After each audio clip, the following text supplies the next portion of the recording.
Hey everybody, welcome to Off the Rack. I'm Sal. And I'm Tiffany. This is a comic book review show. We take the books from the past week, recap them, review them, tell you what we thought about them, and then give you recommendations for comics that are coming out this week that we think you should buy.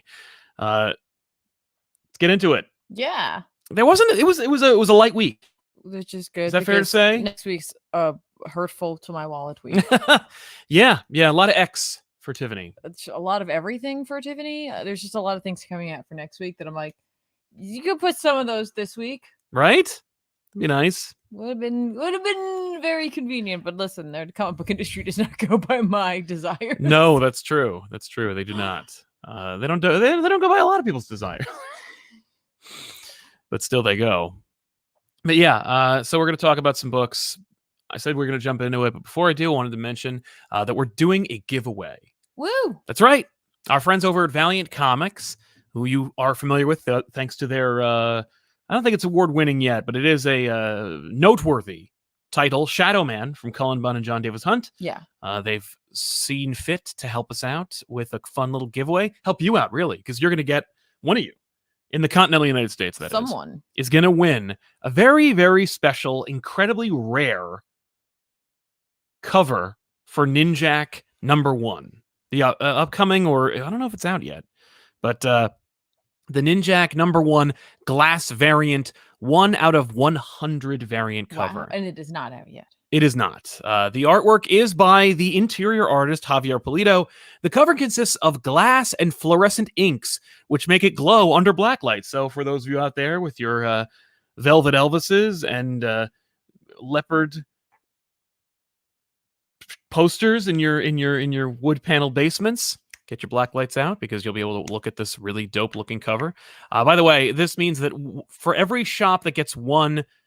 Every shop gets one of these covers for every 100 copies of Ninjak #1 they order, so it's an incredibly limited cover. Okay.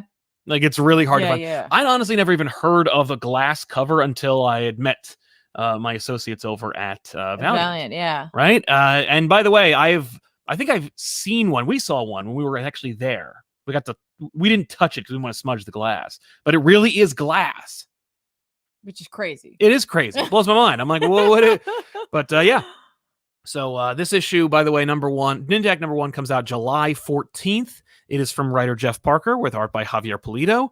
And unfortunately, just for cost purposes, we have to make it only for those of you who are in the continental United States. Mm-hmm. I'm sorry. So, but those of you who are, all you got to do to win this 1 in 100 variant glass cover is use the hashtag Valiant in the chat right now while it's happening live here on Off the Rack. And once you use the hashtag Valiant in the chat, you'll be entered into a random drawing that our mod Danielle will be handling. Yeah. So you don't have to do it multiple times. Once you do it, you're in the system, and you have exactly as many chances of winning. Yep. Then as you do in 20 minutes when I remind you. Yeah, you're good. So you're in. Hashtag Valiant. You will win a very rare 1 in 100 variant cover of a book that hasn't even come out yet. Which is pretty dope. Which is pretty cool. It's a neat idea. Regardless of how I feel about the issue itself, I can tell you that I would like to have a glass cover in my collection. We've never done it because mostly because the glass covers that have been offered to us have been offered to us through a giveaway. And I don't want to get in the way of that. I want you guys to get them. We don't want to get in the way of the giveaway. That's right. You get the giveaway. And you only get what you give. Yes.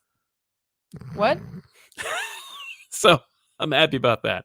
Anyway, so hashtag Valiant, you'll win one of you. And just one. We can only do one. It's only one. There's only 1 in 100 variant. Yeah, you can't have more than one. No. I'm sorry. I have it on good authority. They're incredibly rare.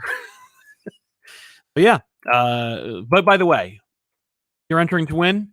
You got to be here at the end of the show. Yeah, you got to be here. If you're not at the end of the show, we're got to move on to the next one. Yeah, you got to be in the continental U.S. You got to be in the continental United States. You have to respond. And you got to respond when we call your name. Because I'm going to need you to contact me via email in order to work out the nitty gritty. Get your deets. Get your info. Send them deets over. Right? We got to get those deets. Yes. So I will provide you some deets. You'll give me the more substantial deets. We'll get into it in a minute.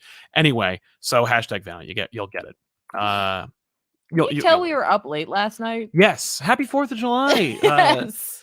I wished you a happy 4th of July, but I'll wish you it again. Happy 4th of July. Thank you. It almost sounded like you were struggling with who I was. Right? It's fair. No, I know who you were. We were up very late. I'm very familiar with who you are. Super late. Right. We were up very late. Yeah. Later than we usually are, but not as late as we have been. No, certainly not. Certainly not. But yeah. So that's the power of Broforce. Though, that's right. Friends. Yep. On the other channel, we're on ComicPop Returns, but on ComicPop Prime, if you want to go back and find it, we actually did a video where we played Broforce. Yeah, we did. That used to actually be broadcast on Pluto TV back when we were with bigger things. That's great. Anyway, so let's jump into it. I want to talk a little bit about crossover number 7. Yes, because Chip Zdarsky was on the show. Last week, yes, so much of Chip Zdarsky was on the show. Let me tell you, and he plugged a number of books, one of which was his kind of guest writing on the Donny Cates led crossover series from Image Comics. I think this is further supporting the theory that they are one and the same. What, Donny Cates and Chip Zdarsky? Yeah, no, it's just one entity. Yeah, I don't know. I feel like they're very different creatures. Him taking over, I like to try and come up with a new story behind it. I see. Well, that's fair. Thanks. But yeah, Chip wrote this episode or issue. And of course, you would know that if you just looked at the cover, because you'd see that Chip Zdarsky's face is emblazoned across the cover. He's missing. Chip Zdarsky's missing in action. I believe the premise is, of course, I'm not going to get into the whole premise of what crossover is all about, but you should know that, comic book creators in that universe are being hunted down and killed. What? Zdarsky himself, or actually Zdarsky is a pen name, but Chip himself was on the run. The idea is that Brian K. Vaughan regrettably passed on as a result of one of these attacks. Which is why, for me, I'm like, get out of here, crossover. That means I'm not getting the rest of Saga. Right. Yeah, no. Well, you can blame whoever is the killer. Or killers. Yeah. For that. Right. But yeah. Thanks. So anyway, by the way, the pencils are done by Phil Hester. I like to think that Chip had to send Phil. Hang on, let me rephrase that. That Chip chose to send Phil a whole bunch of different photos of him because he's making a very distinct face here, and either that is just a photo that they've put in there, or he sent over. He's like, hey, here's just a bunch of reference photos. And, yes. And Phil's like, I'm okay. I don't. No, I know what you look like. No. Let me say you another one. Yeah. Here is a variety of Chip doing things. Yes. Here's Chip eating a sandwich. He's like, I don't need. That's not. You don't even eat the sandwich in this comic. Yeah, well, here's a photo of me doing it. Yeah. It's great. But yeah, so the issue is just fun. It just shows you what's up with Chip Zdarsky, what he's doing, where he is, and he's not a very good fry cook. Not hard to believe. He's a writer. Well, I mean, you got to have your shirt on really for that. Yeah, for that line of work, right? It's like a safety thing. You can't just go shirtless, or you shouldn't. It's true. You burn your nips off. But I will say that I was surprised that he didn't fall back on his original vocation, where he was a graphic designer. It's like, no. He had worked for a newspaper before he got into comics. Well, it's hard to get a job in that. I guess it is, especially if you're trying to live incognito. Yeah. Anyway. Yeah, you become a fry cook. Yeah, right? Well, it's one of those, I'm off the grid kind of situations. Anyway, so the idea here is that he's on the run. He's scared, and then he is confronted by a fictitious character who he thinks is hunting him and trying to kill him. As it turns out, is actually there to protect him and shield him from the dangers that have come from the crossover event, right? Where comic book characters have come to life and are, causing mayhem or whatnot. Sure. They're crossing over into reality itself. Right. Yeah, but there's also a crossover, though. Literal comic book characters are crossing over. Crossovers. A lot of crossover happening. But anyway, so the concept there is that he runs into not a character he's created necessarily from the books you might have enjoyed from his Big Two runs or even his independent work. You get Chip Zdarsky himself, the character that Steve created the persona that he created. Actually, I think the idea is that in an issue of Sex Criminals, he self-inserted Chip Zdarsky, the character, and that's the character that's arrived and is there to protect him. Right. And so it's this incredibly Animal Man, Alan Moore, Grant Morrison kind of experience where you see Steve, the real man, who's also a fictitious character in this comic book, interacting with Chip Zdarsky, the fictitious character that he's created, and also persona that he puts on publicly, the one that graced us with the last episode. And watch them interact and show that there's this like mutual love for each other, and it's really interesting. It was heartrending, it was titillating, and fascinating. I thought it was a really fun issue. And now, if this actually ever happens, he'll have two different versions of himself that can come to life. That's right. Yeah. There's layers now. That's right. Concentric layers of Zdarsky. At least it wasn't Chip Kid who showed up to help him. Right. Different Chip. Different Chip, different designer. Yeah, that's true. Yeah. Both of whom dope. Yeah. But yeah, so I think you should read it. It's a really fun issue. It's really ridiculous. Phil Hester, of course, if you're not familiar, you are. He drew probably one of the most recognizable outside of the Denny O'Neil stuff, but like Green Arrow runs with Kevin Smith. I actually was, I believe he also did some JLA work as well. Phil Hester's been around for a long time, and when you have an artist who's been working for decades, you think, why? Like, why not pick why not pick somebody you worked with before in the past? He did a phenomenal job. Like, Hester's pencils are fun. The effect of the comic book Zdarsky is cool, but there's some weighty moments in this issue, and Hester executes it flawlessly. Nice. Excuse me. You sneezed and the camera blurred. Yeah. It couldn't handle it. No.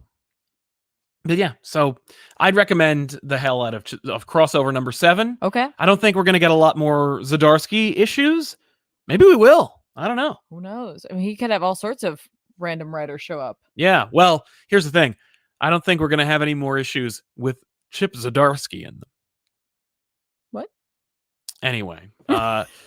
Yeah. By the way, I wanted to mention at the top of the hour that this show is sponsored by viewers like you. If you're watching the show live, you're a sponsor of the show. You don't even know it. All you got to do is use Super Chat, ask a question or comment, and we'll read it here on the program. We have plenty of them. Unfortunately, they're all gone to the 4 winds, so I have to pull them up they by left. hand. They all were like, "Hey, savage. I'm cool. I'm good." Yeah, no, they went away. But I should say, if you want to help us out, you can by using Super Chat, ask a question or comment. We will read it here on the program. That would happen. That would happen if we could do it, but we can't. If we did. Would you like me to do something? Yeah. Why don't you review a book? I will. For a change. Wow. Okay. Sorry. Okay. I'm going to talk about a book real quick that came out at the beginning of June. Oh, at the beginning of June. Well, it's the beginning of July. Why not? And I just picked it up. Yeah. Yes. I picked this up because I was like, I liked the cover. I liked the other cover, and I ended up buying this cover, which was $1 more. I'm not upset about that. I mean, I'm upset about that being $1 more. I like this cover. You did. This is actually. Listen, I don't watch the Conjuring movies. I haven't. There's like I don't know why. I probably should. I feel like you would enjoy it. I probably would enjoy them. I just haven't watched them. Well, at least one of them. I should watch at least one of them. But this is related to that. It's called The Conjuring, The Lover. It's DC Horror Presents. DC Horror Presents. What the hell is happening? I don't know. It's not a Hill House. No, it says DC. It's not a Black Label. It says DC up here, and then it says DC Horror Presents. Oh my god. I'm just saying. But what you're going to get in here is a story probably tied in with the Conjuring mythos. I wouldn't know. Because you don't read, because you don't watch it. However, honestly, it was this cover. No, it was actually this opening art spread that got me. I was like, I'm buying this. Yeah. So you're going to get a story of that in here. It's not super long, so you are paying a regular comic book price tag. Okay. For not a necessarily super long story in here, but it is part 1. Okay. And then you get another like mini one-shot story, and this one was written by Scott Snyder. What? Yeah, so you get like a little horror. You get a little return to horror from Scott. That's cool. Return to horror from Scott, and So there are ads in here. I want to just get that out of the way. There are ads for like, but comic book ads. Not like ads. A Chevy. No. There's comic book ads, but they're all at the end because in the middle of the book there are ads. Oh, but they're fake. They're fake ads, and they're in-universe ads. Well, I guess they're horror, like old school, like retro style, like ads. Like, yeah, usually like a decoder ring, and the decoder ring is supposed to be like a demonic decoder ring, and then it's like the jokes are real, the giveaway is not, that kind of thing. It was just such a cute little book, and like cute in the way that it's horror. Let's not forget that. Sure. But I wanted to bring it up because I know we do have a few horror fans out there, and they're like sometimes they're looking for something, especially if you are a fan of The Conjuring. Like I said, I never watched it. I still enjoyed the story. Yeah, I still enjoyed the story. And I just got a kick out of the whole package of like having the little bitty ads in there. There's even like one of those like. Not that I remember it, but I remember seeing artwork for it. A friend of ours did like a parody of it at one point. Yes. Like these like sort of like, get like strong man style vibes here. But in this time it's you like, oh, this guy, gets told he's like a nerd in front of his girl. Yes. And so like he sends away, and like his solution is he's possessed by a demon. So he has the power to be able to. The demon Baphomet. So that's cool. I was like, that's funny. And so you can send away for that. Oh, nice. That kind of thing. I was like, it's cute. Yeah. It's cute. Cute book. It exists. It's out there. Just so you know. Great. What was that book that I read? Barbaric? Barbaric. I can't remember the name of it. No, because there's so many damn books that are called things with You're thinking B's. It's between Berserker, and Berserk, and now there's Barbaric. Yes. Yeah. You read that book published by Vault Comics. Yeah, that's right. With the writtens and the arts. Yeah, it's written by Michael Morecci with art by Nathan Gooden. Barbaric #1 from Vault Comics. I don't read Vault. I just don't have time. And I know there's only so much. But this was recommended to me hardcore by a friend of mine. And so I'm like, fine, I will read this. And we bought it. We bought it actually in physical at the local comic book store near our burger place in Somerville, New Jersey, called Comic Fortress. Check them out. Like our burger place. Yeah, that's where we go. I know.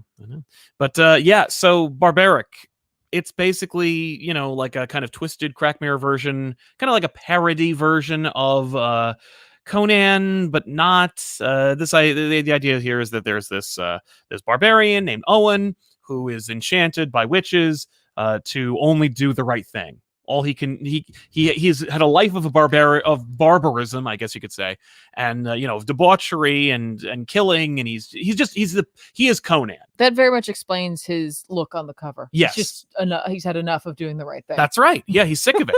But it's Conan where where it's like if you sent Conan to do a job, you assume that job's going to get done. But he's duped by these three kind of Cthulhu-esque serpentine witches, very evocative of the witches from Macbeth, who enchant him to only do the right thing when called. So it's like if people are he basically has to be a superhero, where it's like if anyone calls for you, you are obliged, because otherwise you're going to hell. And they show him hell and all the places that all the people he sent there who are waiting for him. We're just waiting for you, man. Yeah, and by the way, it's the first issue. We don't know who this character is. We think it's this world. It reminds me very much of like a Saga meets Rat Queens kind of situation. What? Yeah, where it's like the people speak like us. There's lots of, because it's Vault, it could be anything. So it's cursing and nudity and sex and third, not fourth wall breaking, but more like circumventing expectations. Cool. It's like trying to be a little bit more subversive. Okay. And so as a result, you get this fun little like weird book. By the way, the axe, it has this skeleton man in it, like gargling blood. Yeah, the axe is alive and magic, and only only Owen can hear it. Oh, okay. And it's like Red Sonja. Yes. Right? It? I don't know. Doesn't she have a sword that talks to her? I don't know. It could be. Was that in the movie? That might have been just the movie. The chat will let us anyway, but the axe is sentient, and only Owen can see and hear it, unless you're a magic user, and then you can see and hear it. Okay. Spoilers. And it gets drunk on blood. So it's like the more you feed it, the more drunk it becomes. So it's ridiculous. What are these rules? Yeah. I guess there are rules. There are, yeah. Yeah. But I will say that this book is it's fun, it's interesting, but the star is the art. Nathan Gooden is he's got a lot of credits to his name, but most of them involve Vault works, and he is a Dan Mora. They're gonna get him. They're gonna get him. Watch and I out. bet you DC gets him first. So Marvel, you better perk up. Oh, I think I've seen him in Vampire the Masquerade. Yeah. Okay. But yeah, they're gonna Dan Mora him. They're gonna take him away from your favorite series. They're gonna make him do Batman. Unless some intrepid publisher gets him. Your glee about it's just so sad. It's just because it's not fair, but he's so great. I know he's listen, I'm glad he's like it's not like they made him do Batman. No, they offered him, probably a Subaru full of money to let him do that. Subaru? Well, it's not a dump truck. They don't have. It's not the. It's the comic book be industry. quite large. Yeah, but it's not a Honda Civic full like of money. Fiat. Yeah, it's just a Fiat full of money. A skateboard with some 20s on it. It's just taped on there. They're flapping off the back. Yeah, but anyway, Barbaric #1. It's fun and the art's like great. Like this is an industry level book, and it's subversive as hell. Cool. So I think you're really gonna enjoy it. Okay. I'm gonna read some super chats now. I think you should. You came to do that, and then I distracted you with my great book reviewing that you said I wasn't gonna be talking about. Yeah. I for once. For once. You've done many book reviews. That's fine. You do them pretty much every week. Yeah, do I? The new Ethan says, hey, Sal and Tiff, won't be able to make the live show, but wanted to say hi and thanks for the continued entertainment. I just started reading the reprint of Madman and wondered what your thoughts were on it. Much love. Madman's fun. I never really read much of it. I read it like back in the day because I had to read it all. Like I've read the books that Wizard told me were awesome. Scud the Disposable Assassin, Bone, Max, Madman. Madman appealed to me, but it was A, very rarely available, and B, not exactly my sensibilities at the time because I was a child. So I'll have to revisit it, but I haven't really read a lot of Madman. Brian Rollins, hope you had a great 4th of July. Thanks for the great videos and entertainment each week. You too, Brian. Thank you. Thanks. We did. It was a lot of fun. It was chill, but it was a lot of fun. Yes. Yeah. Great time. Yeah. Absolutely. We played ladder ball. We did. We played ladder ball. We're all good at it. Yeah. Yeah. Raj Patel says, hey, Sal and Tiffany, hopefully Jersey heat isn't ruining your day. No, it's fine. Not yet. It's going to be warmer. Great. I wanted to know, did you feel Chip was getting real honest with the audience in the new issue of Crossover? Yes. I think it was his opportunity to kind of like put down the veneer and be honest. And what better place to do that than art? Yeah. Danny Ollie, here's some money to keep the lights on. Thank you very much. Well, thank you. And they are. Yeah. Denial, read the Chameleon Conspiracy. It feels like the lowest point in Spencer's run thus far. Nothing got answered, and both Spider-Man and Chameleon felt like bit characters in this. How do you do that? You do that by letting Nick Spencer do seemingly whatever he wants on a Spider-Man book. I won't recommend it, but I will say that I did read and buy the giant-size Spider-Man book, Giant-Size Amazing Spider-Man Chameleon Conspiracy. It ends this arc. And it only is a special comic so that they could wrap it up as quickly as humanly possible without it also interrupting issue 70, which comes out next week, which will also be starting the Sinister War, which may actually make some money for this title. Okay. Woof, this series. I don't get it. It just drives me crazy because it's like one of the ships in your fleet that needs to be straight on its like course is Spider-Man. What is your flagship book? Marvel, if not this. Anyway. Immortal Hulk? Well, yeah. Yeah, but only by the grace of the Green Door. Carl Maxey, do you think Blindspot will return? And since Elektra is training a sidekick in recent Daredevil comics, do you think we'll get a Daredevil family like the Bat Family? God, I hope not. No more families! Flash gets families. Batman has a family only because he's like 150 years old and like you can't not create a new character. Superman kind of has a family. Superman has a family too. Yes, refer to it as a family. They do. They do occasionally, but it's like there's like a book called The Superman Family. Yeah, but it's like clearly a family. Yeah, but it's a literal family though, and also so, wait, because it's a literal family. Like we're not calling it that. No, that'd be called something else. Too on its nose. Yeah, but no, I think they're Squad. Yeah, Super Squad. That's lame. Superman Squad. That's a thing. Yeah, it is. I bet. I think Blind Spot will come back because people have fondness for him. I think that we'll definitely get like a Robin to the Daredevil series from this young lady. I don't know. I hope not, but also Daredevil could handle it. It's just kind of like it'd be curious to do that with a book that only sells like between 20 and 30,000 copies a month. Should be named Stuntman. Yeah. You got a Daredevil. Now you call her Decoy. What? Silvery Cricket. I wonder if we'll get a Snyder's Witches in crossover. Listen. I doubt it. No, you don't want that. You don't want that crossing into reality. Nobody wants that crossing into reality. Yeah. I like that book, and I don't want that in reality. If they do, I hope they do it only in that, like it's like a moment, like one panel, and it's Witches chasing you. No, it should. And you're like, I didn't want this. It should just be but me. Yeah. It could be like any of their characters, and the forest is making like the yes. The characters are running by the forest and it makes the chits. That'd be amazing. Never mind, we're not going in there. No, I reject this call to adventure. I'm just not doing it. Agreed. Scarlet Hottie says comics are cool, and are very cool, as is Comic Pop. Oh, well, thank you. So are you. You want to review another book? Okay. Since you never review them, I don't. According to you. According to this previous conversation, I'm not going to go into this at this point because this is part 5. Yes, part 5 of Eternals. Part 5 of Eternals, yay! Part 5 of Eternals came out, written by Kieran Gillen with art by Asad Ribic. Yay! Again, this is a book where you're either reading it or you're not, right? Or you'll pick it up and trade. But yes, nothing I say. If you read the first issue and you're like, "This isn't for me." I mean, I'd say try to pick up the trade, but it's not like I'm like, oh my god, like this issue really makes a turn. No, it's just very much. It's just the same style of writing and like the quality that I really enjoy. I will say Gilgamesh is in it now. Yeah. Oh, okay. He shows up. Well, they get him right to question him about it. Okay. They also make a callback to there's something kind of wrong with Thanos. Okay. And it's calling back to Guardians of the Galaxy when Cates was writing it in 2019. Okay. When he was shot with a black hole gun. Okay. After he was being resurrected. So there's know. Something up with him, but I thought that was interesting that they called back to that. Yeah. Also because of the fact that they the way in which it is called back to is with the narrator. The machine narrator does it. Where they're just like, my programming insists that I say Guardians of the Galaxy 2019 number 6 at this point. I don't understand why. I never have. I hope it makes more sense to you than to me. That's funny. I was like, that's really clever. Way to go, Kieran. It's a clever way to do an editor's note. Yeah. I love that. I absolutely love that. Well, especially since it's already in the narrative framework of the comic. Right? Yeah.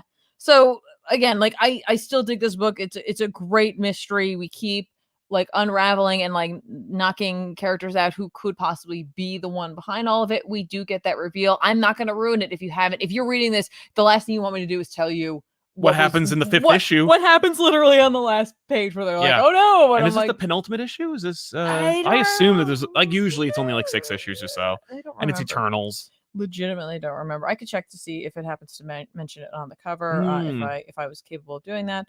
Rubik's art continues to be, by the way, exactly as I like it. Yeah. But every once in a while you get some dopey faces. You get that moment. That's the good with the bad when it comes to Ribic. Ribic is overall spectacular. Yeah, it's just sometimes when he renders something he doesn't necessarily there's a liberty he takes that may not make someone super flattering. And I think we're so used to seeing super flattering images of individuals in comic books that when he shows something people being surprised and shocked, which is not always your most flattering. No, but I still appreciate it. That's but there's nothing new to me. Jarring. It is. It's a jarring image, But it should be because they're surprised. I know. No. I agree, but I think for some folk that might pull them out a little bit. So yeah. I'm digging it, and you're getting a lot of bang for your Eternals buck in terms of we're investigating, so we're talking to a bunch of Eternals, and so you're kind of getting a cursory intro to them. Who's who of kind of. It's more here's a little mention. We'll try to drop a couple bits of information about them, and then kind of move on. Yeah. So like I said, I'm enjoying it. But I get others maybe this isn't for them. They're just not into Eternals. But right. I'd say at the very least at this point, as you might want to just if you're interested at all, grab the trade. Go back. Yeah. Yeah. No, just go get the trade. It's fine. I get it. And yes, no, that's right. Didn't you mention that like there's going to be another Eternals book after this? Yeah. There is, and I saw that in the previews that I had. Yes, you picked up a previews magazine. I was supposed to finish looking at that. I completely forgot that was in that stack. Damn it. Too. Yeah, there is going to be that. I saw it. I was like, oh hey, check it out. Same team. So no, not the same team. No, it's Gillen, but different artists. Yes. And that makes sense. I'm amazed that Ribic has been able to be on this book for this long without. Part of me that I'd hopes that that's the indicator that like Aaron's finally going to do King Conan. Oh my god! I don't think that's what it is at all. But I'm like, wouldn't that be nice? Yes. Wouldn't that be nice for Tiffany? Yeah. Not that it's not like fun. Like the Zub Conan is fun. I am, but like I do want to return to the story that he was telling. Yes. That's really what it is. It's not that I'm not enjoying the current Conan. It's more that I'm like. But I would like more. That's where you started. Yeah. But more, please. Right. New Type JB Lee says, with all the 90s nostalgia craze, how do you feel about Wizard Magazine nowadays and its influence and legacy on the industry? Was it bad or good? Like all things, it's never bad or good. It's never black and white. Wizard had, if it had a positive effect on you, then it's positive. But it's not without its mistakes and its missteps. There's a suspicious amount of Valiant in early Wizard, and that there's a suspicious name involved in the Wizard staff that also happens to be an executive at Valiant, and it's like, oh, there's a lot of corporate back scratching within that magazine, and they could certainly, if you accused certain elements of Wizard to be misogynist, gatekeeping, I wouldn't necessarily hard disagree with you on that. And so there's good and bad though. It made you feel inclusive. For me, it made you feel like you were part of a little club. It normalized comics and comic culture in a way that I was not exposed to in any other way. And so I have a very strong value. And there was a genuine attempt by at least members of the staff to try and give you something genuine, to give you something valuable. Right. You learn about comics 30 years after its publication. I do. I think there's a value to them now because not only does it help to to educate and remind me about books that may have been like fallen by the wayside that just get lost among the shuffle of larger titles or newer titles, but it's also, I find it's a fascinating time capsule. Yes. And like really shows you the mindset of a lot of individuals back then, and I'm like, it's really interesting. Yeah and Jay says, love Immortal Hulk, excited for the last issues. Finally, comic I can't predict the ending, and surprisingly, Beta Ray Bill is an incredible book. How is that surprising? Beta Ray Bill is an incredible book. I think because if you said to someone a couple years ago, that a Beta Ray Bill book would be you're amazing, gonna love it, they'd be like, really? Okay, yeah. Sure. No, and I do. And I wouldn't have been able to tell you who Daniel Warren Johnson was back then because I don't think many people did know. But now that you do, it's like, oh, well, if you say D-Dubs is going to be drawing and writing a book, it's like, oh, well, then you better listen because it's going to be awesome. That's what he calls himself sometimes. I mean, that's his online persona anyway. Right. But yeah, Beta Ray Bill, number 4 of 5. Because even though the book is like a slam dunk, Marvel's like, nah, we're not going to give you 6. You know what though? Like, I don't think that was that's like a fair idea. Like they could always tell more stories. But like the fact is, it's like here's a limited series. Someone might be more willing to try that. Totally. Yeah. Only 5 issues. How could I say no? But let me tell you something. This is great. It's just Bill and his intrepid team. They go into the belly of the beast, so to speak, in this hell realm, Muspelheim. They get there. Scuttlebutt is obviously, she's a sexy robot lady. Yeah. She loves Bill, or at least that's the indication, the implication, so to speak. Bill, I love you for who you are. You don't need to have a sword to bang Lady Sif when you could bang your ship. Yeah. That's not exactly what it says. That's not the book. But it's this journey for Bill. And it's just, I can't be happy with who I am. I feel like I need to be what I, blah, blah, blah. He goes to the sword and then Surtur shows up. It's a dope ass book. There's not, you don't need to go point by point. The point is the reason to buy Beta Ray Bill is not to be told what happens at Beta Ray Bill. The reason to buy any Daniel Warren Johnson comic is not to be told what happens. It's to experience the comic. And, There's so much in the book that is just like a feast for the eyes. Details, onomatopoeias, colors by Mike. I think it's Mike Spicer. Let me make sure. It probably is. He's like a super hot art, like colorist right now. I see it all over the place. And he does such a great job. Doesn't he? Such a great job. Yeah. But the whole ship gets swallowed by like a tentacled monster. We get flashbacks to Scuttlebutt's memories. So we get to see, Bill be turned into his form. Thor versus Beta Ray Bill. Fleets of ships being decimated in the double page splashes that would blow your mind. I'll show you one. Okay. It's just a cool book. No, it is. Overall, it's just cool. It's just more of this. It just gets to be cool. Yeah. Like it's it doesn't have to do anything except be cool. Right? Like I agree. The first issue is a friggin' King in Black tie-in, and it's just like, yeah, whatever, who cares? No one's asking for that. Just give us the cool. And he does. Like, would I want to see Dana Warren Johnson draw Surtur all the time? Yes. Just hang out with us and draw Surtur. Thank you. And xenomorphs. Put them on an alien book. What are you doing, people? So yeah, while you queue up your next book, I will read this. Alex Cash says, that's an interesting trend. Back-to-back miniseries by the same author with the same characters. Gillen in the Eternals and Leung with Shang-Chi. Is Marvel just afraid of issue numbers higher than 5? Only without legacy books. Like if Spider-Man hit 1,000. If it's like a book that we're afraid people won't buy. Right. Yeah. Well, I think too that I'm sure they're also looking overall at where the money's rolling in from, and if they find through research and or just buying trends that people are more willing to buy a mini series and or limited run series, then they're gonna swing that way anyway, because it's less of a commitment for them, and you don't have to look like you're canceling things all the time. That's true. Yeah, I'm not canceling it. It ended. Yeah, I don't look like a bad guy. Right. I just look like the person who gave this character a shot. Yeah, and you are actually the one who let it down. Yeah, well, Simon, and I told them, here's the story. Yeah, and right. You have that. You're welcome. Exactly. I didn't have to. We didn't have to put out a book about Beta Ray Bill. You are the one. Mm-hmm. Was on your guard to buy it. Dan V900 says, I don't know if you read it. Sorry if you discussed it earlier, but the final story in Green Arrow, special as a biography for Denny O'Neil and by his son Dave Stewart and Jorge Fornes, is a triumph. Yes, it is. Thank you for your support. You did. You said it all. That was I loved that pause. I'm like, where are we going next? Yeah. What could possibly happen now? Let's talk about X Factor number 10. Yes. This is the last of X Factor. Oh no. For now. I know.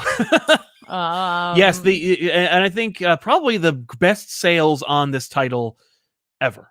I'm sure. Not really. I mean, X Factor was a big book back in the 90s. I mean, during the dawn of X era. This was tied in, obviously, with the Hellfire Gala. Yes. It's written by Leah Williams and David Baldion, because I'm thinking Leon. Yeah. Baldeon. I don't know.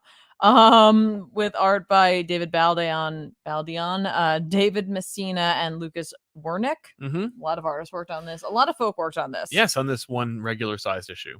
Yeah. So if you're an X Factor fan, hopefully you walked away with this feeling like it wasn't a Hellfire issue as much as it was an X Factor issue, because as someone who's been checking in on X Factor, especially the last few, mm-hmm. I was like, oh, okay, this just reads like an X Factor issue.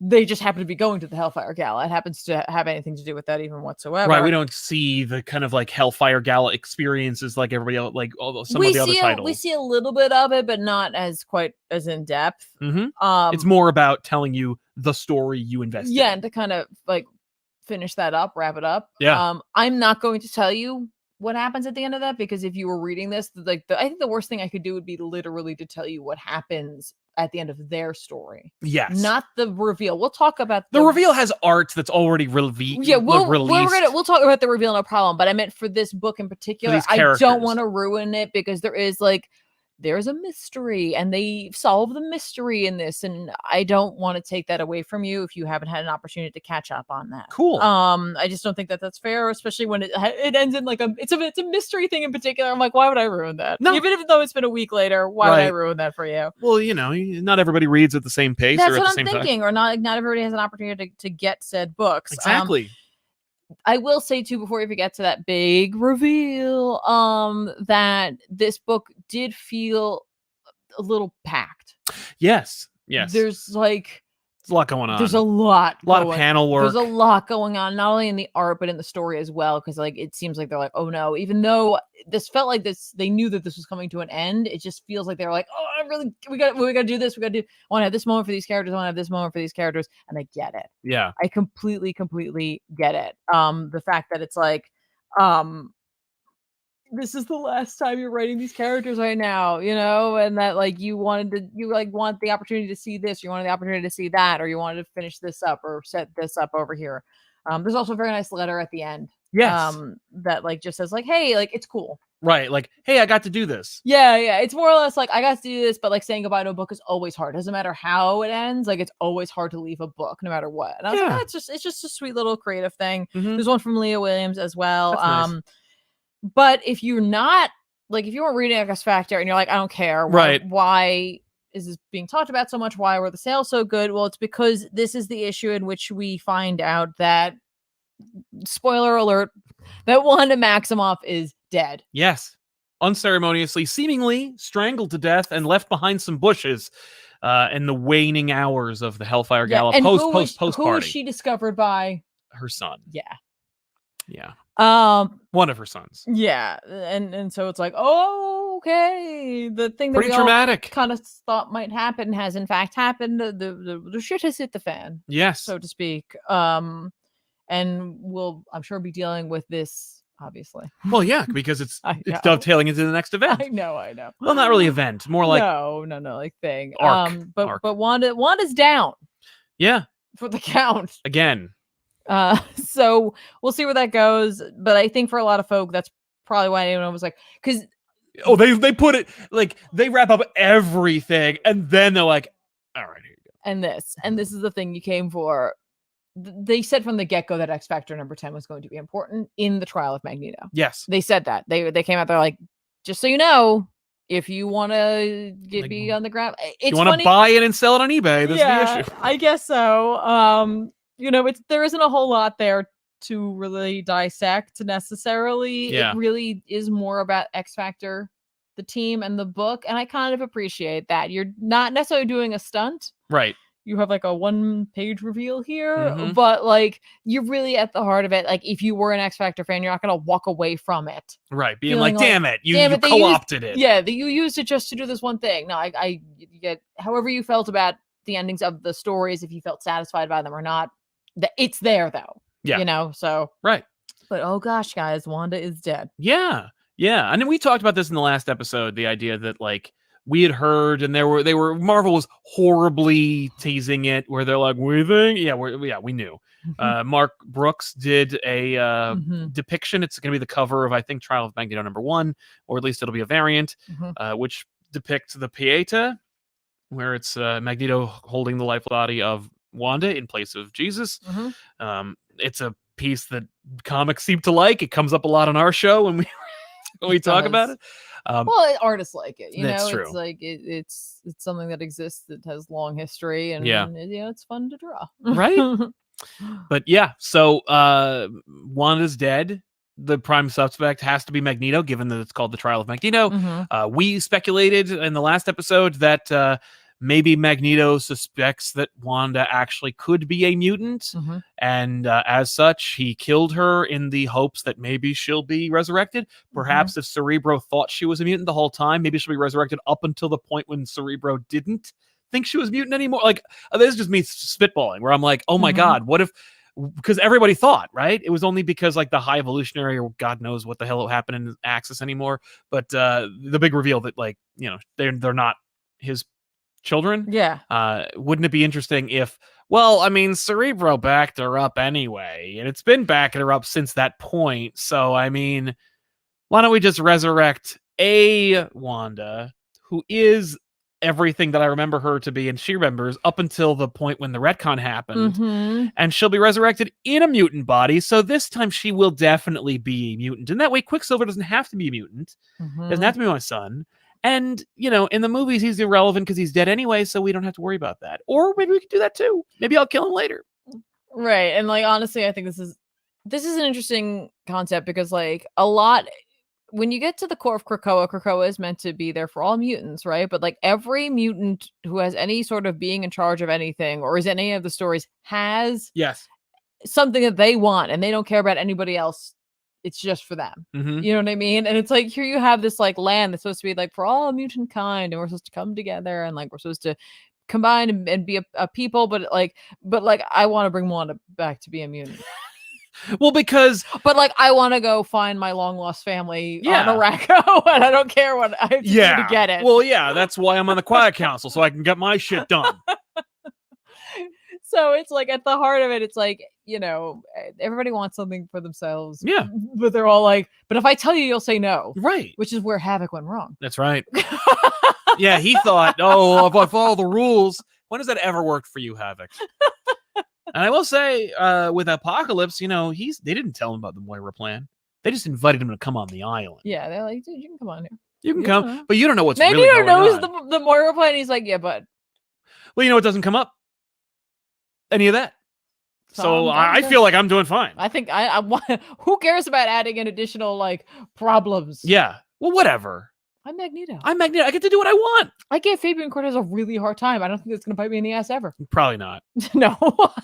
I mean, Fabian will think it's going to be a problem, but it won't be because it's Fabian Cortez. But no, I'm excited. I love this idea. I'm sad that it's like they're all just like, it's Magneto.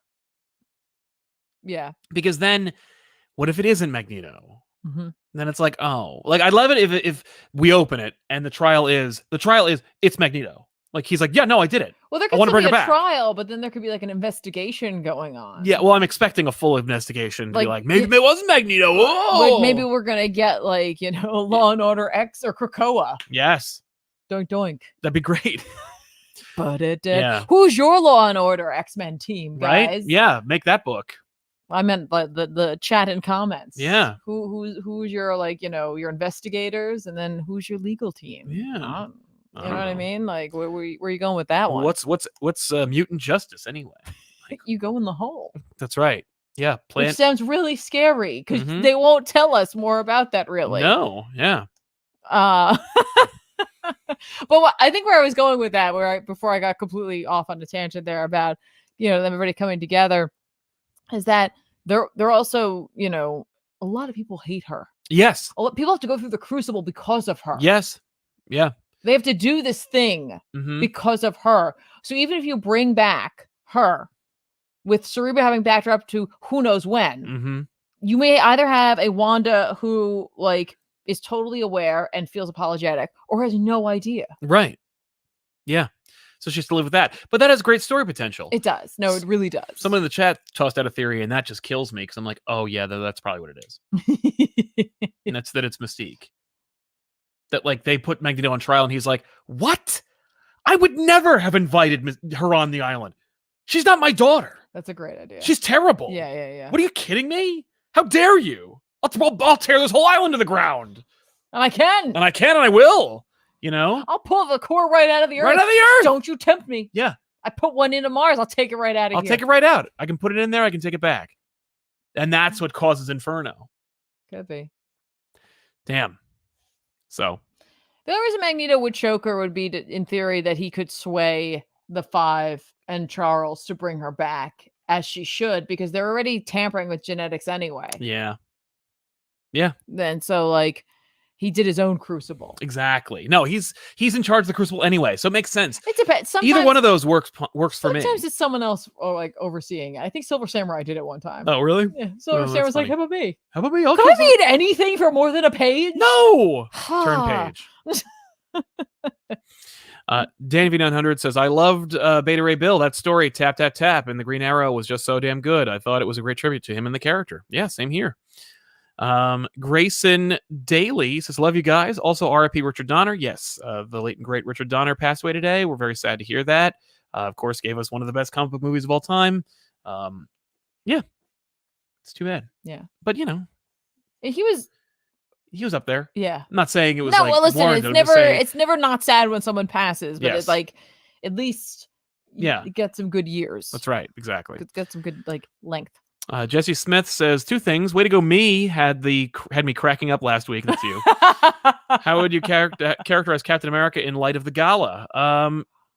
We loved him. We talked about him in the last episode, and I think he's fine. I think he's I think he's going to be in an interesting place. It's a vulnerable place, I think, where he's like not questioning his trust with them, but more wondering knowing where their desperation or their success will lead them, and wanting to help. Well, I think it also it puts Cap in an interesting position just in general when with a situation like this where he has his sense of duty, but he's also has this a strong sense of compassion and right. Yeah.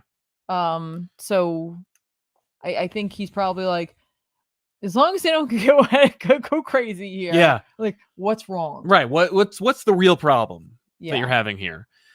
Carl Maxey says, Sal and Tiffany, don't you think DC Marvel should have a mandate that they only get one event for every 5 to 7 years? I don't want a frequent event each year. No, because I think that's that's a limit on creativity that I don't want to see. I don't think 5 to 7 years. I feel like it's an unrealistic expectation. But I also feel no. I feel like the mandate should be events when pitched by creators that can make sense and have some creative value to them, and the value isn't just Marvel or DC higher up saying, hey, it'd be great for our coffers an event. Yes, that's where I think we start getting into some trouble. Yeah, I know they also they plan events based on quarterly earnings. They're no, we need to have an event here. It'll infuse X amount of dollars, and then we can use that money for XYZ. It's all algorithm right at this point. Authentic apathy. Make more mutants is of course one of Krakoa's 3 sacred laws. Yeah, that's Magneto's argument. I'm just making another mutant. Listen, you put it as a law. Yeah. And didn't we do that in the Avengers vs. X-Men story where Wanda was able to make more mutants with hope? I mean, I feel like that's a thing. Silver Cricket, I bet Fabian killed her. He loves you, and you are just another flat scan. He wasn't even allowed to go to the Hellfire Gala. Maybe he broke in. Oh, maybe. Could you imagine Fabian Cortez trying to be stealthy? At least the way they've been writing him lately. Right. An idiot. No, wait, was he there? I don't remember. I feel like he was. Radium Theater Productions, Infinite Frontier, Pirate, Secret Files, Magnificent. Cool. What? Yep. And Will M. Golden has a super sticker. Thank you. Thank you very much, man. I'll have to look at it on the replay because I don't have it up right now, but I bet it's cute. I bet it is. I feel like there's no way it's not. There's no way because Google has some good super stickers. Hashtag Valiant, win a free 1 in 100 variant cover from Valiant Comics of Ninjak #1 on sale on the 14th. Nice. What do you have left? Not much. I'll tell you that. I have one more left. Great. You want me to go for it? I think you should go for it. All right, because it's just the last one I'm going to talk about is another X book. Yeah. Because I decided to read Cable #11. I check in with Cable, especially post Ten of Swords. I kind of checked more in with him. Yeah. Written by Jerry Duggan with art by Phil Noto. I got to tell you, the Phil Noto cover for this, I really, really liked a lot. Yeah, I think you're right. I really dug it quite a bit. I dug it too. You dugganed it? I'll excuse myself now. Good old Phil Noto, man. He's great. So what is this book set up for you? Well, it sets up that they the last night of Galador has shown up. He's this old robot. He's like, hey, I need some help. And they're like, listen, we're doing another adventure right now. Could you just wait a second? Uh-huh. And he's just chilling. He reminds me of in Galaxy Quest when the Thurbians come. Yeah. And they're like, we need your help. We could use your help. And they can't get Tim Allen to help them. No. Initially, that's what it reminds me of. Okay, that's awesome. What is this you should really do? Let's just get away from that. Cable's back. Yeah. Old man Cable's back. He's back. Nice. I'm guessing you already saw that. I heard I was that. Seriously hoping for some sincere Sal reaction here. I had heard, but I want to know more. I'm like more like, what do you mean he's back? Cool. What do they do? You go spoil yourself over there. Well, what happens? How do they bring him back? The Nate goes and talks to Hope, and they talk to the Five, and Jean talks to Professor X, and they're like, we got to bring him back. What, Jean's down? Yeah. Jean's like, listen, I heard his argument, and he's right. We do need to bring him back. What's Scott's reaction? Scott's like, this is dumb. You're dumb. Everybody's dumb. At least that's like... Are we going to have 2 cables? Is that the idea? Yeah, we have 2 cables. They're adventuring with each other right now. Isn't that going to break the timeline? Whatever. They're stopping Strife. That's what they're... Oh, no, but that's a 3rd cable. That's what they're dealing with. They're got to stop Strife.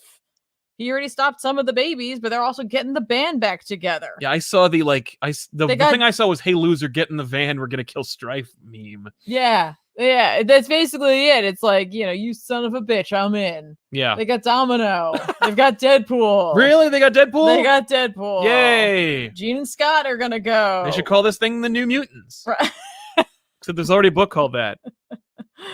Yeah, but needless to say... Or X-Force. Right? Needless to say... Strife is dealing with magic. He stole Belasco's magic book before Krakoa showed up. Okay. That was his plan, and then he tried to do something else, and then they're like, okay, I'm going to go back to this plan. I'm going to sacrifice some babies. Oh, God. Which is hilarious, because he's just like, yeah, so we ended up with 5 babies, so then we kind of cloned them. That's basically 10. Strife and babies, man. That's good enough. Mm-hmm. I really, really liked that line. Yeah. Because he's like, it's necessary for 10 for the invasion spell, and then he just puts like, that should probably work fine. I'm like, that should probably be okay. He's got an army of demons in front of him, and he's like, I think it was okay. It's probably fine. I wouldn't worry about it. So he's like Tony Shalhoub in Galaxy Quest. Yeah, very much so, right? Deadpool's still pitching to be on teams in this. It's hilarious. He's like, I should be on a team. Right. Come on, guys. Jean puts him to sleep.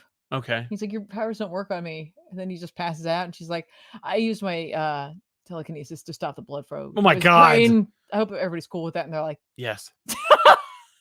It's fine. Yep.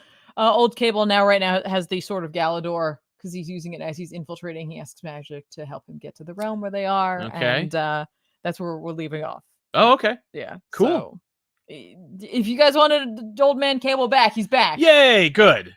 He's back. I want to see Old Man Cable in Krakoa. He deserves a retirement. He was there for like a second, and then he left. Yeah, I know, but he's got to come back and be like, Who knows? I want to see that. I want to see him also like be with Scott and be like, hey, I'm back, dickhead. I heard you didn't want me to come back. Yeah. I know what you're thinking. That's great. Yeah. Cool. So good. Eat it, Scott. I also wanted to point out that it's like we're literally like inching towards Inferno, and this had to do with demons. Mm-hmm. So yeah, not exactly the same thing, but I was like, no, but we're getting there. We're getting there. What was I gonna say? Was there another one? Yes. No, that's it. Daredevil number 31. Yeah. Came out. Mm-hmm. That's the other Zdarsky book that came out last week. And it's more of the same great stuff, but I want to show you the cover because it's I think it's the cover we're using right now. It's gorgeous. Ta-da. Love this. I think it's a Chichetto cover. Okay. The interiors are done by Mike Hawthorne. I think this is either his last or his second to last issue on Daredevil. Okay. Otherwise, it's written by Zdarsky. By the way, if you guys want to get that guy from that Barbarian book I was talking about, he'd do a damn good Daredevil. Anyway, this is it's the first part of a new arc. Zdarsky's done an amazing job of reintroducing you to classic Daredevil characters and putting a new twist on them. And he's exactly what he's been doing something fun with Kingpin, but nothing real. Kingpin's there, but he's like, he's not really reinventing the wheel with Kingpin, but Typhoid Mary, and more. Right. Daredevil's a self-righteous prick who has the opportunity to.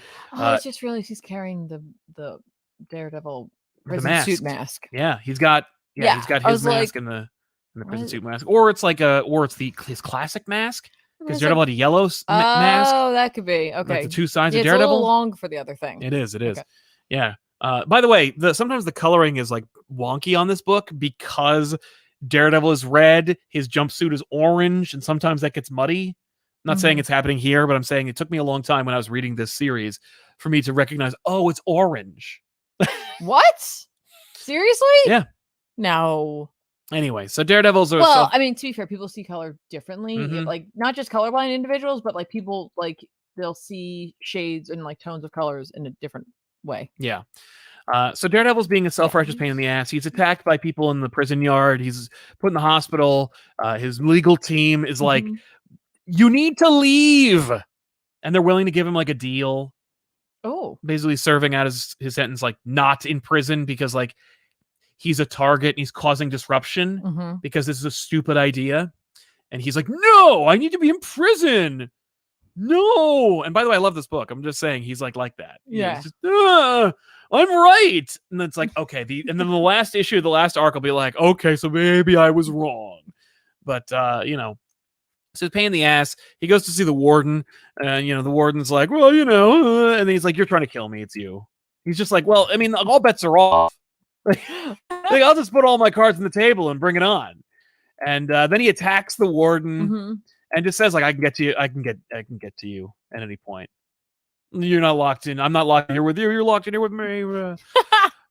So that's funny. Similarly, it's actually echoing because Electra Daredevil is she's sick of what she's had. She's like, being Daredevil is stupid. I don't want to be Daredevil anymore. Well, I don't want to be Daredevil, but I also don't want it to be Matt's Daredevil. This is stupid. So she just goes to the new Kingpin and she's just like, that's enough.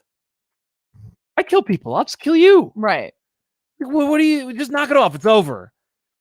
She's like, like my you know, I'm dealing with the hand. They said they'd resurrect my son, you know. She's like, oh, okay, I get it. All right, we're working together now. So that's happening. And Bullseye has woken up and he is now getting visions of an angel. Yeah, I was like, we're not going to talk about that. Oh, no, we are. We're talking about the angel visions that are basically like, you have to kill everybody. It's not about like the target. It's about everyone. So Bullseye's like, oh, okay. So Bullseye just gets into a bell tower in the middle of Manhattan and just starts just killing people. It's like, it's the worst case scenario with Bullseye. It's just, by the way, I think this is horrifying. It's terrible. It's repugnant. It's disgusting. And it's excellent storytelling. It's Bullseye is an unstable serial killer whose only joy comes from murder. And he's just like, okay, let's see how many I can get today. And so he's just sniping people off the street. And I want to see Elektra versus Bullseye. Oh, right? Yes! Maybe she'll stab her side through his body. I mean, I feel like there's no way they're not going to do that. Because, like, they love that image so much, they had Gamora do it to Star-Lord in that friggin' terrible event. Yeah. But I'm down. Are you kidding me? Especially this beautiful Chichetto cover. Yeah, actually, that's like really, like, brilliant not team up, but, like, you know, pairing of, like, having her verse him. Yes. Like, that just makes so much sense. Yep. It's just great. So here's the thing. I appreciate what Mike Hawthorne does, and I think that Mike Hawthorne, if he were the only penciler on this book in the beginning, I'd be more forgiving. But we've had Chichetto. I feel like the pencils in this are not nearly as strong, and it's like it's a shame. I think it might also have to do with the coloring, but like it's such a drastic shift. It is. It's a very different feel. It's such a different feel. It really is. It'd be interesting for anyone who picked it up here, though, to go back and their reaction to that, because they might be, once you get used to something, like the first version of it that you see tends to be the one that you support, regardless. Yes. Sometimes, you know, it's because it actually is a better product, and other times it's just because, well, this is the thing I first responded to. So right. Yeah. But I mean, Chichetto's work is next level, though. It is very good. No, I'm not saying... No, I mean, look, and I'm not trying to disparage Hawthorne's work. It's just like, it's a very different. It's so different. This feels more like your typical superhero comic book. Like he could be drawing the Champions. He could be drawing like anything. I was going to say Sleepwalker, and I'm like, no. What is your obsession with? I'm just using him as the example of like, you could draw anything. And it would, because nobody ever, because you know why? Because Marvel's afraid to do something innovative with Sleepwalker. And so as a result, he's just relegated to like, okay, we'll put anybody on the book and just do anything. I feel like you need to pitch it to D-Dubs. Yeah. Oh my God. Yeah. D-Dub's doing a Sleepwalker book would be friggin' insane. I would also like to see, God, who drew that Moon Knight book? That he'd be great. Which one? The first one. Oh, not the first one ever, but like the Warren Ellis one. Yeah. Yeah. That would be great. You know what? I think that was The Irishman. What was his name? Shavley? Yeah, Declan Shavley. Yeah. Is this Shavley? I think so. Did I say that wrong? I probably did. Yeah. It's okay. I think I said it wrong too. The Irishman. Yeah, I know who you. It's true. I am. What do you want from me? I know what you meant because when we went to the booth at the anyway, because we know them and because we know him and his entourage. So anyway, it's great. Daredevil continues to be great, but that's the thing is that like despite the fact the art is like so different and so like such a dramatically like different looking book each time. I want to give a special shout out to Liu Kang in the chat right now for bringing up Sleepwalkers, the Stephen King movie. Oh no! You get like a high five. Yeah. Yeah, you thought you were making like a reference for yourself. No, Tiffany and I have seen Sleepwalkers at least twice now. Thanks to Pluto, it was on. I was like, "Oh, I'm putting this on. Let's watch this. Why are we watching this?" Yeah, and then we saw it again. I was like, "Yeah." Now we watch it for fun, but like for the lols. But like, what the crap? That movie? The movie could be almost anything. That movie could do things, and it's just like, what? What? Then you find out that's the first thing that Madkin did after Twin Peaks. I know. And you're like, no, you were so great. Look at your career trajectory. Just zeroing in on the ground because you did Sleepwalkers. What are you doing? You could have done anything. No. You could have done anything. I know. And you did Sleepwalkers. That was the first thing I saw her in. Because we saw Sleepwalkers, and then we saw Twin Peaks. And yeah. I'm like, oh, it's that girl from Sleepwalkers. Listen, there aren't a whole lot of movies that you can get a slow motion shot of cats running at you while Enya hums in the background. There just aren't a lot of movies like that out there. There are zero movies. There's one movie like that out there. There's literally one, and that's it. And I count myself privileged that I've seen it twice now. That song is haunting. I by the way, like I like to get involved with those movies when I find out about, or where I look it up and I'm like, yeah, apparently like, now I've learned everything I can about. Yeah, like the music was, the director was like, this is like that Enya song is the one thing that like went right with that movie, and it's on the end credits. But at least it plays while the cats are running, so it's like really weird and haunting and stupid. So stupid. Their motivations are dumb. And seemingly random depending on what you're doing. I don't know. Anyway, let's talk about some books that are coming out this week we think you should pick up. I'm going to recommend a couple right now. Batman. No, wait, I don't like that book. Amazing Spider-Man number 70 is coming out from Nick Spencer. Sorry, so how can we forget about that guy who dies via corn in that movie? No, that was great. I feel bad for that stupid cop. That's when that's so sad. That movie's like a totally that part of the movie's a totally different movie. Yeah, totally different movie. Sleepwalkers is 3 different movies at once. I'm convinced that 3 different people directed that movie at different times. Because like no, they did it all at once. Because one of them's all at the same time. They got the movie done. That way, nobody was talking to anyone. Yeah, it's the shortest production week of. It was 3 weeks. Movie done in 1 week. Everyone's directing different scenes. Okay. All right. Sorry. Anyway, Amazing Spider-Man 70 is coming out. It's the prelude to Sinister War. Somehow they're going to make this even the biggest friggin' Sinister Six story ever. Good luck. And by the way, folks, don't forget, if you haven't already entered the contest to win an exclusive 1 in 100 variant glass cover for Ninjak number 1, this is your last chance to do so. Yep. # Valiant. When we're all done with our recommendations, we're going to announce the winner. So get them in now. If you've already entered, you're in. You're good. Right. You got this. That's right. Don't worry about it. But if you haven't, you're just joining us recently. This is what we're doing. Yeah. You know, there it is. Yeah, right. And if you put it under black light, it looks crazy. Glow. It'll glow. Is that the right term in terms of that? I don't know. It's close enough. Anyway, let's go. So yeah, Amazing 70s coming out. Check that out, I guess. I'm gonna check it out. Okay. I'm gonna see how it goes. Amazing Spider-Man Annual number 2 is coming out. The reason why I'm reading this is just because, like, what? Apparently it's part 4 of something, but Spider-Man's gonna fight Star. For some reason, Infinite Destinies, I don't know why, but I have no idea what the hell it even is. It makes me think of the Friends logo. Yeah. I don't know why. Mm. You keep going. I'm gonna because the Friends is like there's like dots between the letters. Yeah. But Star, I read that whole miniseries on a whim. It was just like, oh, yeah, you did. It's not great. That's exactly what it is. Just League 64 comes out. This is just the Bennett series I'm reading. They're gonna fight Thanagarians and stuff. I don't know. I don't know. We'll see.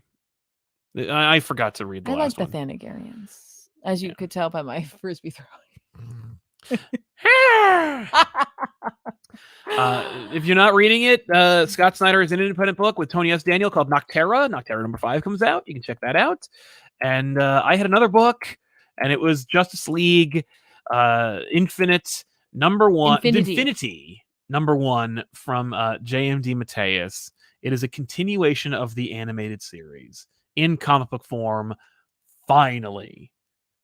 And I'm so thrilled to see that this book. DeMatteis is writing the in-canon continuation of the version of the Justice League that everyone likes. That's dope. I'm sorry. That was like, you could see that message going into my brain. Yeah, let me get rid of that. Okay, make that go away. I didn't pick out any of the books, but I can tell you right now, X-Force number 21 is coming out. Yep. I'm gonna be reading that. It looks like, who knows what I'll have to deal with. Maybe the plant people, maybe not. They kind of wrap that up, but Beast is probably still in trouble. X-Men number 1 is coming out. Yes, the new X-Men. The new X-Men team. They're coming out. They're doing their thing. Let's go. Why do they do this?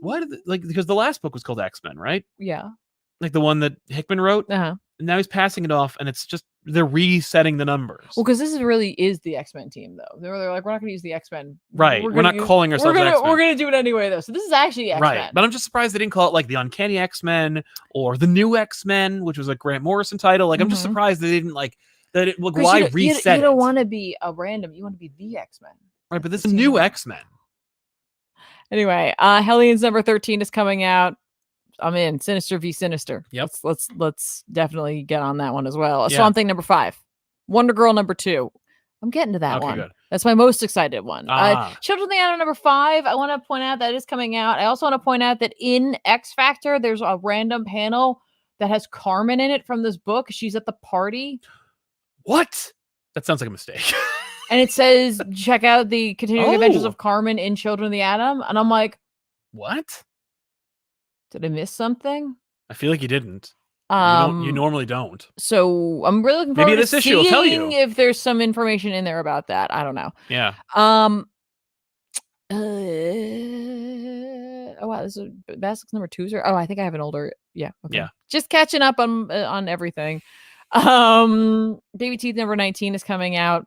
Yeah, you love Baby Teeth. I do love Baby Teeth. That's one of your top 3 Donny Cates books. I think. do. Yeah, I do like me some Cates. That Conjuring book that I showed you, number 2, is actually coming out this week. Hey, I did not plan that. No, that worked out really, really well. As you can tell, you're just looking at the previews. I literally am looking at them as you're seeing it right now. I'm looking at them. I have like a number 1 for this week coming out that like I'm super excited. So like that's why I'm waiting to do that last. I think you already know what it is, everybody. I'm the most excited for The Nice House on the Lake number 2 is coming out this week. I'm super stoked.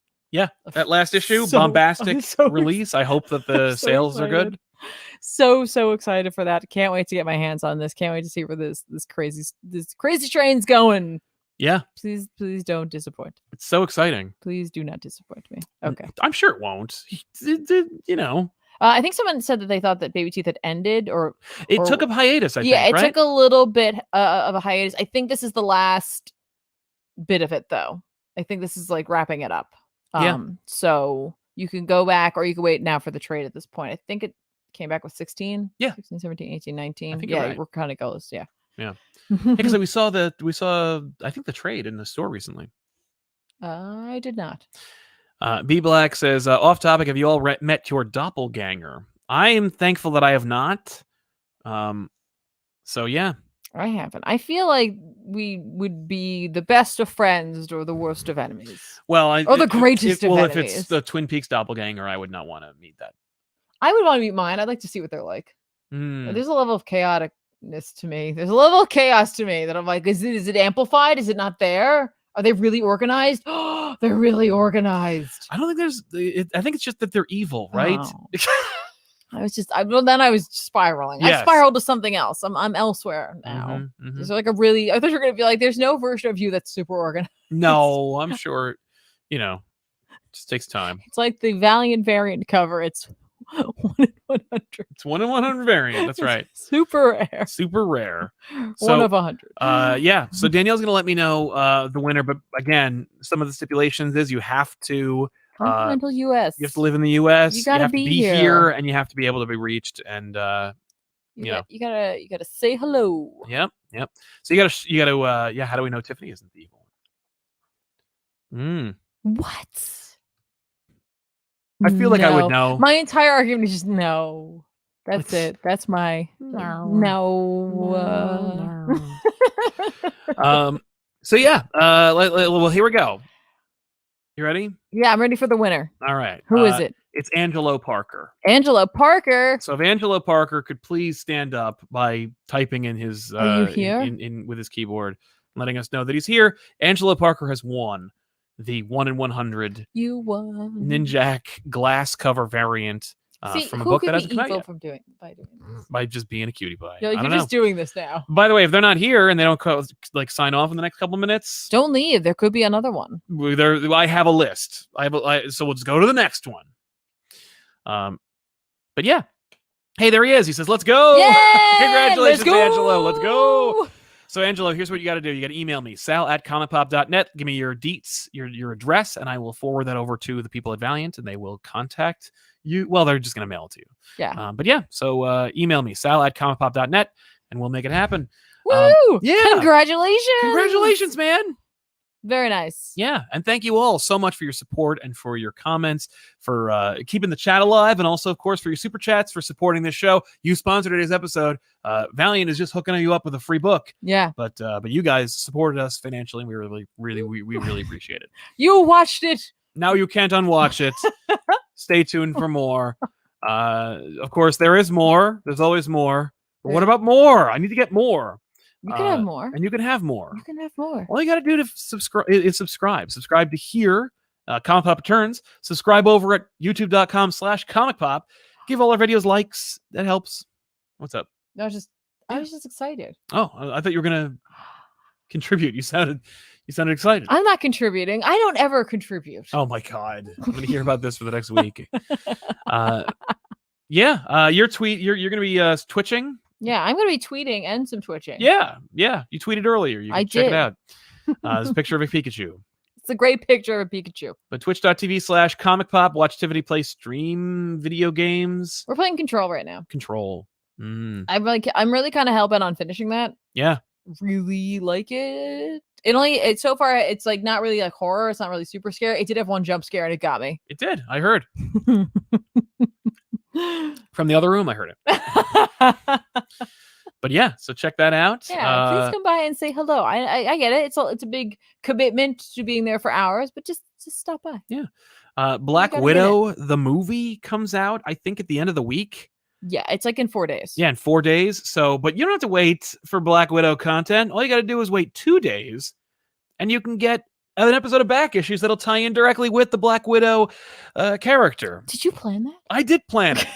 And I'll plan more if it did well. We'll see. I'll plan more. I'll plan more. You just watch your ass. Like if there's a Suicide Squad movie, I'll do a book about the Suicide Squad. Mm-hmm. I feel like there's going to be, and I feel like we're going to do that. Yeah. So keep that in your coffers. I don't know. Yeah. Also, really quick PSA for those of you out there. Con season is rolling ever forward as we get more people vaccinated, as we take better care of ourselves and each other. We are getting out there. Obviously, if it was the 4th of July and you're an American, you were probably somewhere. And it was us getting out there with people. You're being serious.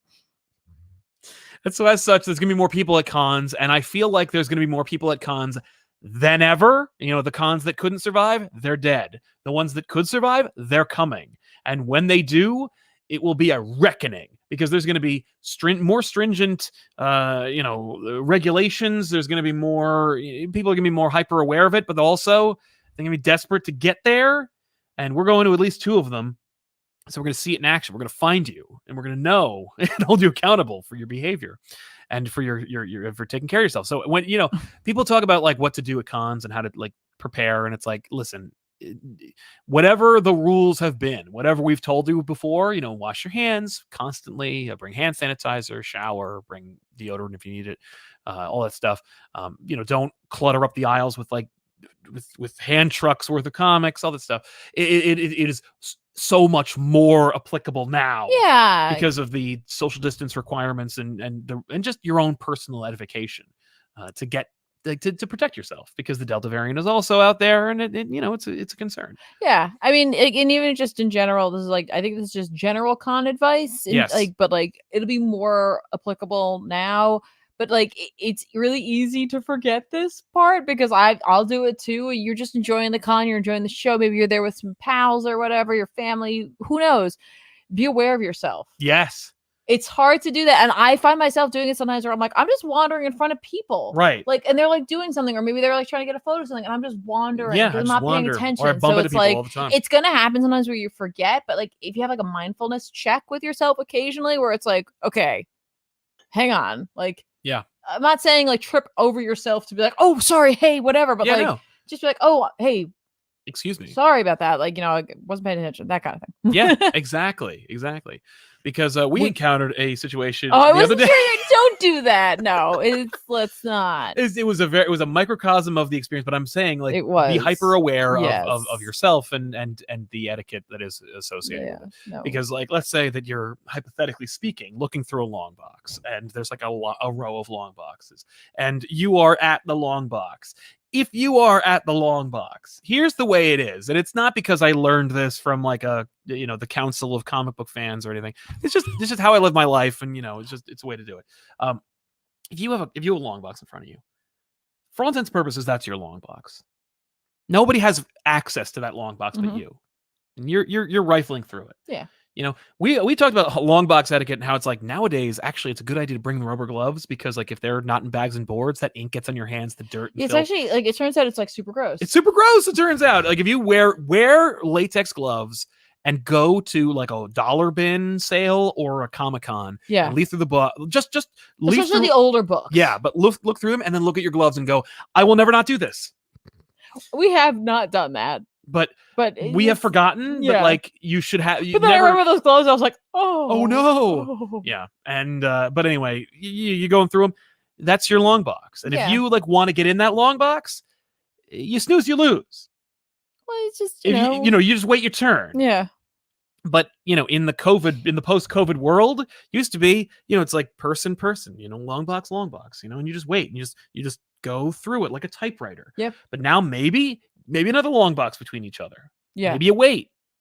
What you don't do is reach over someone's face and take a book from the long box they're going from. That's what you don't do. Yeah, I wouldn't one of those things. That. It's rare I see it, but I've seen it in person a couple of times now. Yeah. Don't do that. Be mindful of human beings around you. I know it's tough. I guess. I don't know. Don't do that. Don't do that. And by the way, and listen, that may or may not have happened. We don't know. It's a hypothetical scenario that I've definitely seen happen twice. But I would also just say, just in terms of long box etiquette, also try to be mindful of where your books are. Yes. Yeah. If you have your stack, I know, if we're at a con or a comic book store and it's dollar bins, and we have stacks. Yeah. But try to be mindful so that other people can get into long boxes. And if you see someone's books, they're hey, are these yours? Yeah. Be cool about it like that. But move. Yeah. But try and again, we all forget sometimes. And I think if we're all a little forgiving, but the thing here is to be cool about it. Whatever side of it you're on, right? Just be cool about it. That's all it takes. And again, who knows if that scenario that we said even happened? Yeah, I'm not saying it did, but I'm definitely not saying it didn't. And I am saying that don't do that if you're of a mind. Yeah, just knock it off. But I'm saying what's one of those things where it's if you've been inside for a year, you haven't been to a comic book sale or a Comic-Con, you might be a little rusty. It's totally understandable. But just remember, and it's not even because someone will like, let's say, dress you down in public like you're a child, because I feel like that, that's not the incentive you need. No, it's more like because you want to provide a better, if you can help it, provide a better experience for you and your fellow man. Yeah. Especially if it's like a stigmatized cultural phenomenon like comic books. Like, maybe we put our best foot forward here, people, because people talk about like, how come comic books aren't as popular as manga? And it's like, because culturally speaking, comic books are for children or man boys. And maybe if it was like normalized in the culture, comic books would sell better. And because manga is not stigmatized nearly as much as Western comic books in Western society. See, maybe in Western society. That's what I'm saying. Western society, manga and anime have its own stigmas, but in like Asian culture, well, they can also have stigmas. They can have, I don't think that we can really. It's not one to one that. But I can say that, like, in Western culture, Western comics have a stigma, and if we work culturally to fix that, we can make comics will sell better, comics will get better. That's all. Anyway, we have a super chat, by the way, while that happened, and that was actually we might have gotten to. No, that was wishful thinking. Memento Mori. We have no kidding. Plenty. I know. No, I legitimately just thought we had to. Memento Mori says, "Thanks for the long box etiquette lesson, Sal. No problem." I mean, really, like, no one's ever told me these things. A lot of these things, like, you learn from experience. Yeah, listen, like, you're gonna make mistakes, and it's gonna happen, and we all do it, and like, you know what I mean? Like, you do something, and it's like, you just got a question later on, like, should I not have done that? Right. Yeah, and then go like, well, I'll endeavor to improve. Yeah, if you can't apologize to that person, at least you can internally like learn from it and grow as a person. Yeah, well, that won't happen ever again. That's the lesson. Well, hopefully, but right. Yeah, that's what we say to yourself. Anyway, thank you very much for hanging out with us and putting up with that. And we'll see you guys next time with another episode. I am Sal. I'm Tiffany. So long, everybody. Bye.